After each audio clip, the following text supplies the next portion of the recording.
თბილისის მერმა ხუდადოვის ქუჩაზე მიმდინარე გზის სარეაბილიტაციო სამუშაოები დაათვალიერა. გივი უგულავას ინფორმაციით უკვე გამოიცვალა სანიაფრო და წყლის სისტემები, გზის ორივე მხარეს კეთდება ბეტონის ტროტუარები და ეწყობა საველოსიპედო ბილიკი.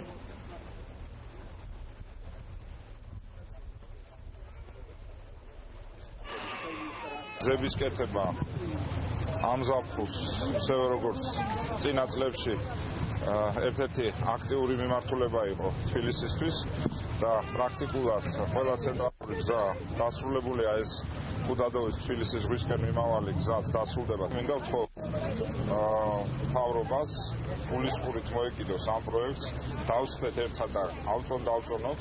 იმიტომ რომ პლუსები ქალაქისთვის არის უდავო, ამაზე არავინ არ დაობს. ძალიან აქტიურად ვითარდება თბილისის ზღვა და ყველა ქალაქის ცხოვრებისათვის ძალიან მნიშვნელოვანი ქუჩაა. აეროპორტს უკავშირდება ასევე ვარკეთის, ვაზის უბანს და ძალიან მნიშვნელოვანი საკითხია ხუდადოვის ქუჩის შეკეთება.